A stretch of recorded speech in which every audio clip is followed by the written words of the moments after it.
I think I always wanted a particular sound for my first record. Like I had an idea of how I wanted the music to sound, but also how it was actually recorded. And so I knew that I wanted to use the best studios that I could and that I could afford. But I used a great studio in Brooklyn, Systems 2, but I really wanted the sound like of that classical ECM sound, and I've listened to so many ECM recordings over the years that the thought of having that kind of piano sound on the recording I thought would really suit the music that I write, and just the opportunity to work with such a great engineer. So I flew to Norway and worked with Jan Erik Kungshag, who's done, I would say, close to 95, maybe even higher percentage of all ECM's albums, since the beginning. So that was amazing for me. I mean, sitting, behind the board, working with him and being in the studio and looking at the piano that Keith Jarrett records on, it was amazing. It was amazing. It was just such a highlight for me. I loved it every second. I'm such a geek. Did you go to school, so to speak, and ask him a lot of questions about Manford? I didn't. I purposely didn't ask him any questions or make any reference to him at all. I was, on my best behavior, I think.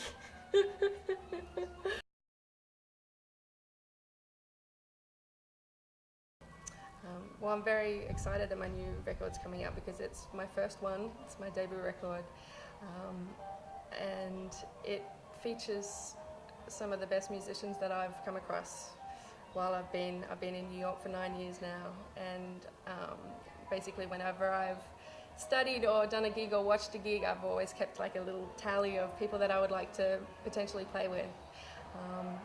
So I decided to get Sarah Caswell on violin because I really love melody, and that's probably the theme that really runs through the whole record, is this kind of is melody.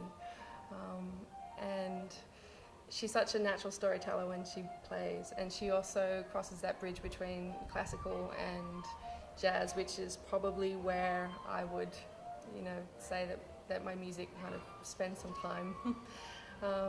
So Sarah Caswell, Jeffrey Keyser, I met at the Monk competition back in 2007, and I've heard a bunch of his records and I've always loved him. I mean, he's amazing. So the opportunity came up and he wanted to do the record, so that was a coup.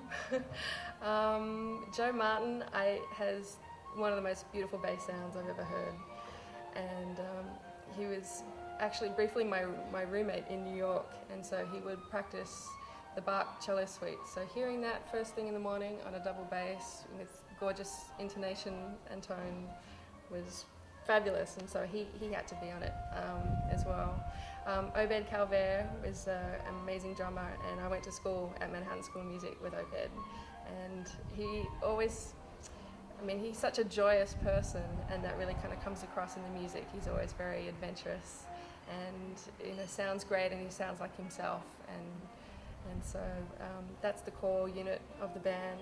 And then I have a couple of guests, actually a classical guitarist by the name of Rupert Boyd, who is actually another Aussie. He's from Canberra, but I met him at Manhattan School of Music and wanted to work with him. So he appears on one track, and then I have James Shipp, who is a great percussionist and also just very adventurous, and a great person to have in the studio. He's just hilarious and a great musician. So that's the core group. That's the whole thing.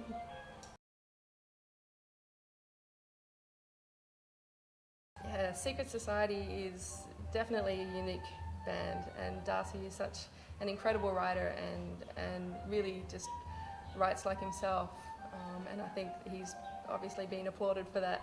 I got involved with that. I actually went to hear a gig and remember thinking, I really would love to play with this band, and within a couple of months I got a call to sub in a rehearsal.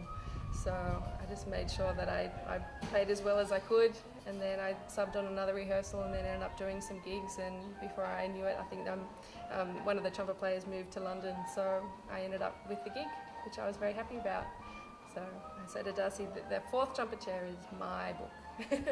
So you're not allowed to fire me, it's mine.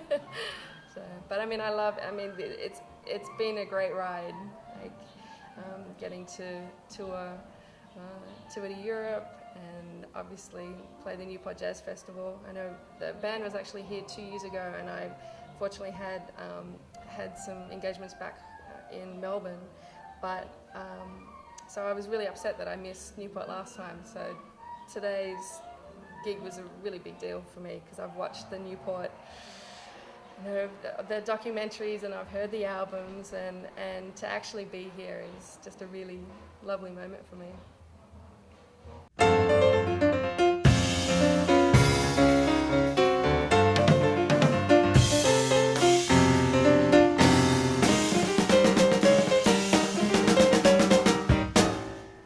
Hi, my name's Nadje Noordhuis. To check out more videos, please go to jazztimes.com.